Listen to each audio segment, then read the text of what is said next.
내가 많이 나왔는데요.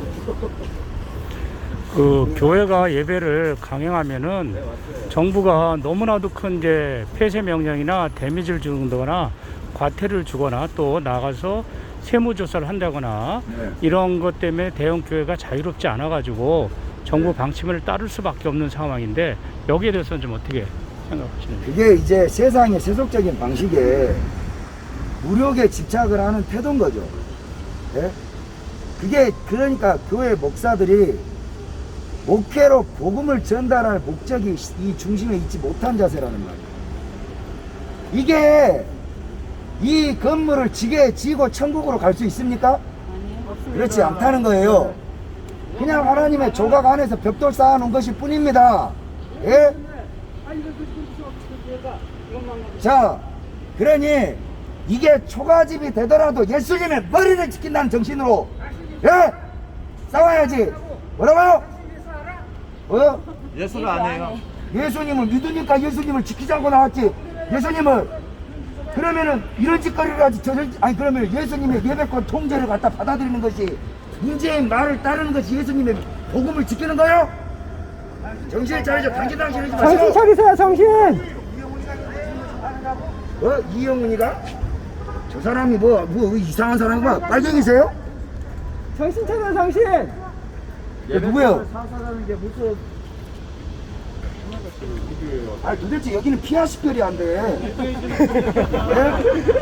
아니 저기 우리 목사님, 이쪽 편인지 저쪽 편인지 구분을 해주세요. 저긴 또 안티 같구만. 교인 아니네, 그냥 지나가잖아. 아니 자유롭게 예배 드리자고 대신 나와서 네. 목소리 내시는데 뭐라고 해도 신경 쓰지 마시고. 아니 나는 신경을 써요. 엄청 신경 쓰니까요. 제 캐릭터를 아직 이해를 못 하셨는데 웬만하면 이쪽으로 안 보내시는 게 좋아요. 그러면 여러분. 네, 알겠습니다. 자, 다시 카트.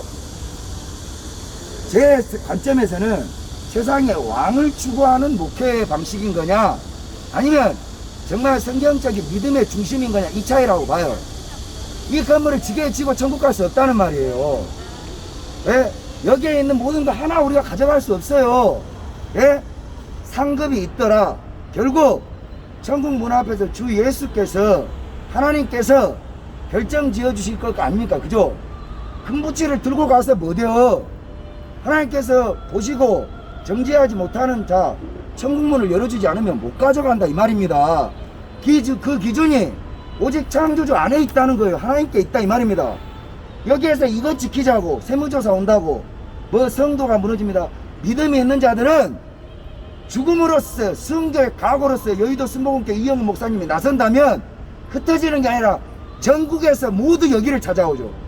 핵폭탄을 맞아 교회의 건물이 무너져도 모래밭 위에서도 기도를 하는 것이 믿음이요. 자, 그런 믿음이 없다는 거예요. 내가 볼 때는 세무조사가 두렵고 교회에 뭐가 두렵고, 그러면 세상에 이제까지 믿지 않는 이 마귀 새끼들의 이제까지 5,000년의 역사가, 세상 왕 마귀 사탄 새끼의 역사가 교회를 순교시키고 파괴시키는 모든 방식이 틀려지지 않았다 이 말입니다. 그러면 과거 베드로, 요한 이런 순교자들은 어떻게 그걸 견뎠냐는 말이에요. 적어도 목회자는 다 그런 인생을 살아야 되는 거죠. 순교의 각오, 십자가의 피를 흘리신 예수 그리스도의 정신으로 살아야 된다는 거예요. 근데 질문하시는 것처럼 교회를 지키기 위해서 교회의 세금이 어쩌고 저쩌고, 그거는 믿음 앞에서는 자기가 지게 교회를 지고 천국을 가겠다는 생각이라고 나는 그렇게 봅니다. 의미 없다는 거예요. 믿음의 장소를 지켜내지 못하는 목회자가 무슨 목회자입니까? 자격 없다. 자, 질문 주시는 거에 추가로 사랑제일교회가 행정명령을 전례 없이 종교 건물로 처음 폐쇄 명령이 떨어졌습니다. 오늘은 사랑제일교회예요. 그러면 말 듣는다고 여기는 세금 많이 낸다고 해서 성금 많이 낸다고 여기는 봐줄 것 같습니까? 작은 교회가 무너지면 큰 교회도 무너지는 겁니다. 그러면 이런 거를 보고 내 교회가 괜찮다고 주둥아리를 닥치고 있는 목회자가 진짜냐? 나와서 서울시장한테 모든 전국에 있는 감리교, 장로교, 침례교 모든 목사들이 서울시청을 가가지고 성북구를 가서 어디 신권에 대해서 도전을 하느냐? 이런 건방진 새끼들 하면서 뺨따구를 치고 침을 뱉어야죠. 이게 교회를 지키는 것이죠. 근데 누가 지금 제가 제 눈에는 이게 어떻게 보이냐, 경쟁 업체 하나 없어진 것처럼 쳐다보고 있다 이 말입니다. 이게 교회의 예수님의 머리를 교회의 GS 편의점 25시 저거 취급 당하게 만들고 있는 짓거리다 이 말이에요. 그러면 이 대형 교회 목사님들이 편의점 점장이지 교회 목회자가 아니라 이 말이지. 질문하시는 대로라면 저는 그래서 과연 모르셔서 어찌할 바를 몰라서 여기에서 건물 지킨다고 성도 지키고 믿음 지키는 거 아닙니다. 믿음의 기본권을 사셔야 된다는 거죠. 그러면 사랑제일교회에 대해서는 어떻게 생각하십니까? 사랑제일교회는 여러 가지 복잡한 이슈가 있지 않습니까? 그러나 나는 믿음의 자세에서는 대한민국에서 그나마 제일 기준이 된다고 봐요.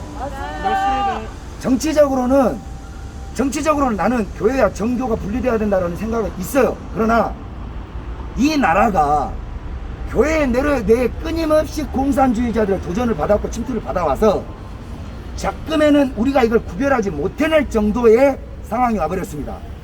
임종석도 천주교요. 그 새끼도 하나님을 믿어요. 믿는다고 씨부리고 다닙니다. 이인영이도 마찬가지예요. 자, 그런데 이런 자들이 교회 안에 들어와서 십자가 앞에서 무릎 꿇고 손을 모아버리면 같은 성도 대접을 받습니다. 자, 이제는 분별할 수 없는 지경에 이르렀는데 한시적으로 정교가 분리되어야 되는 것은 맞지만 이 나라는 성경 위에 엄연히 새겨진 복음 국가예요. 그렇다면 믿음 있는 자들은 이런 기독교인이 어떻게 공산주의를 받아들일 수가 있냐 이 말이에요. 명백히 공산주의자라는, 아시죠? 정현주 KBS 사장이 누구야?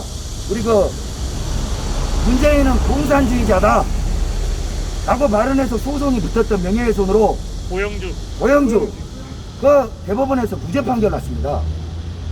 공산주의자라는 걸 대한민국 사법이 인정한 거예요.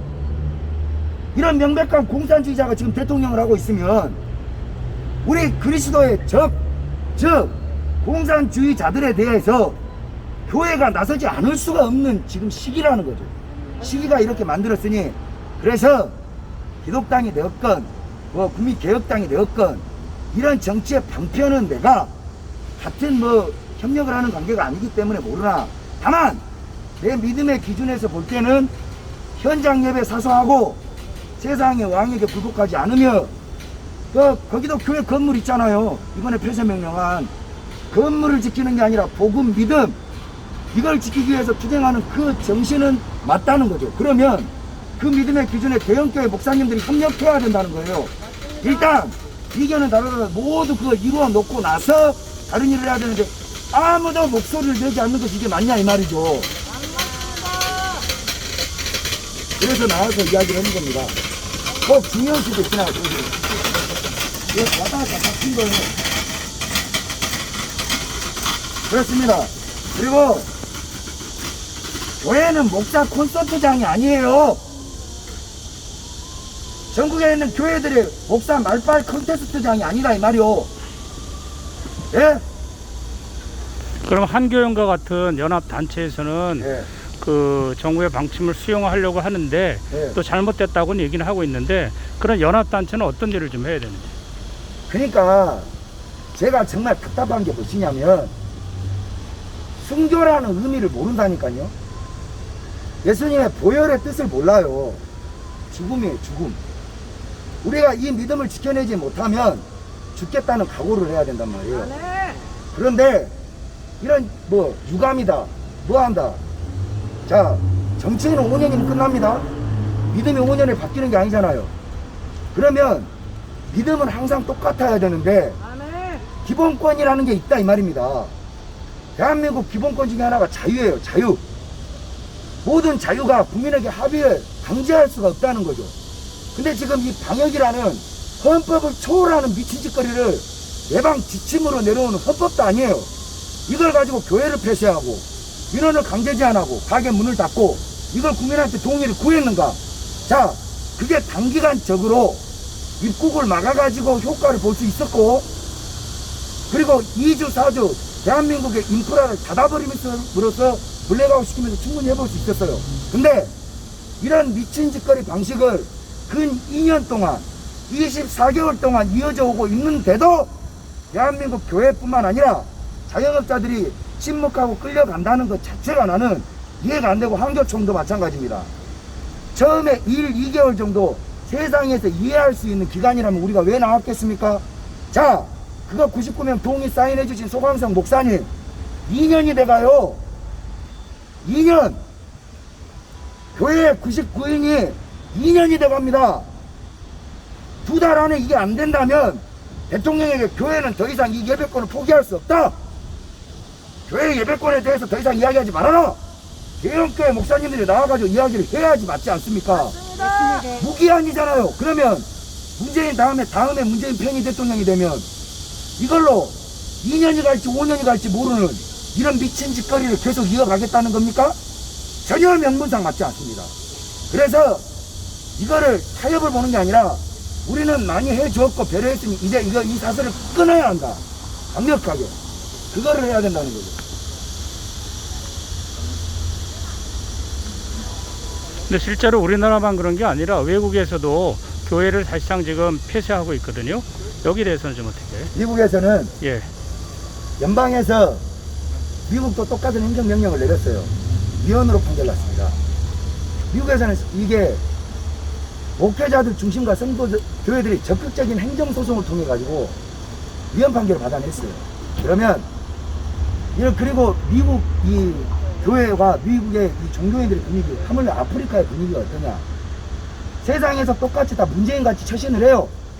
집합금지 명령을 내리고, 자, 우리가 병보균자도 아니고 어떤 식으로 조치를 해야 되냐? 교회가 협조할 수 있는 순서가 잘못됐다는 거예요. 첫째, 예배권을 무작정 내주는 게 첫 번째가 아니라 얘들은 그렇게 일을 하길 원하죠. 그러나 우리가 마지막까지 포기할 수 없는 모든 방법과 다 동원해서 안 될 때에도 예배권은 여기에서 100m 거리를 떨어지더라도 교회를 지켜야 합니다.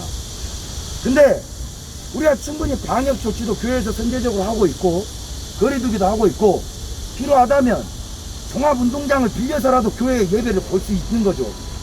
이런 방식을 충분히 교회가 먼저 모험적으로 했고 이제까지 일어나는 모든 코로나 사태를 보면 교회가 아닌 무슨 게이들 목욕탕에서 일어났고 어디 룸살롱 술 처먹던 데서 일어났는데 이런 새끼들을 통제를 먼저 하지 않고 교회에서 방역 수칙을 충분히 더 업그레이드 할 수 있고 만약에 재정적으로 부족한 교회라면 이런 방역 수칙이 지켜지도록 뭐 성도 30명 40명 이게 통제가 안 되겠어요? 이런 지원이 이루어지도록 교회에서 유도해서 어떻게든 예배권은 침해받지 않게 하는 것이 먼저죠.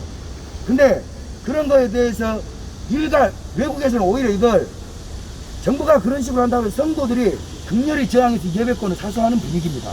특히 미국은요. 위헌 판결까지 받아가면서 아예. 근데 한국은 목사들이 그냥 지도자고 명령자들이에요. 설령 미국 같은 곳에서는 목사가 그런 결정을 내리더라도 성도들이 그걸 반대해서 위헌 판결을 받아냈어요. 그러나 이 대한민국은 교회에 서열이 존재하고 신도수가 교회에 서열을 정하고 그 대형교회 목사들이 대장 노릇을 해요. 국회의원, 대통령, 부총리 이런 개념을 갖고 있거든요. 대형교회 목사 아니 한교총의 총회장이라고 해도 그 사람이 결정하면 모든 전국에 있는 신도들이 다 들어야 됩니까? 아니라는 거예요. 그 사람이 대표일 수는 없습니다. 다만 조건에 대한 합의를 이끄는 의결권이나 아니면 합의권이 있는 거지 이 예배권에 대해서 뭔 한교총 회장이 결정권이 뭐가 있냔 말이에요. 전국에 우리 성도들의 모든 믿음의 통제권을 그 사람한테 줬습니까? 그 사람 예수님의 대리인이에요? 아니잖아요. 그러니 이 성도들도 이 국민성도 썩어 빠졌다 이거죠. 다 나와야 돼요. 본인들의 예배권을 지켜내기 위해서는 교회가 중요한 게 아니라 다 나와서 싸워야 돼.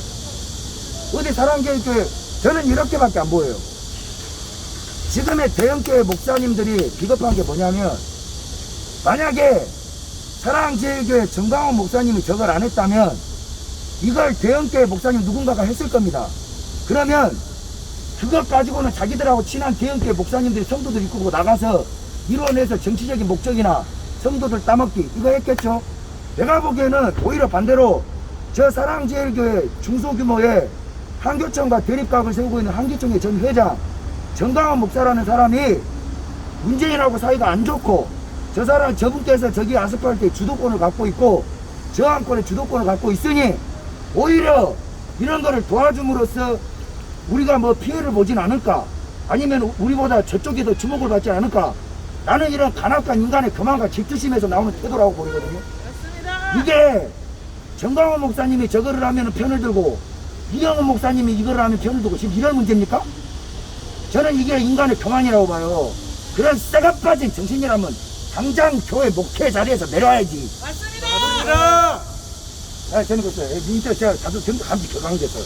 앞으로 네. 순복음에 벌써 2번째 집회를 하시는데 앞으로 다른 대형교회도 계속 돌아가면서 집회를 하실 건가요? 집회가 아니고 지금 우리가 집회가 할 수가 없잖아요. 예. 어쨌든 이제 본인의 이렇게 하고 입장을. 있는데, 아니요. 다른 대형교회도 모두 마찬가지지만 이걸 되게 우습게 하시는데 저는 대한민국의 기독교 정신이 아직 있다고 봅니다. 벼락맞아 다 뒤져요. 결국에 예수님의 머리를 지키는 교권을 못 지키면 복음을 포기해야 된다는 거예요. 어디에서 양복 쳐입고 씨발 주머니에 손 넣고 우리 교회는 단합 받으니까 괜찮아 이런 족같은 생각을 하다가는 교회 이거 다 넘겨주는 겁니다. 맞아요. 정말 씨발 와인스가 역겹게 그지가 없네 진짜. 지금 이 시간에도 아스팔트에서 기도하는 사람도 있다고. 맞습니다. 어쨌든 집회가 허가되기 시작을 하면 그거에 맞게끔 해서 제가 투쟁의 방식을 올릴 겁니다. 사람들을 불러 모을 것이고, 지금 혼자 싸우지만은 나는 이런 것들이 작은 조약돌이 될 거라고 봐요. 결국에 전국에 있는 사람들이 이걸 보게 되겠죠. 그 안에서 선택을 할 거란 말입니다.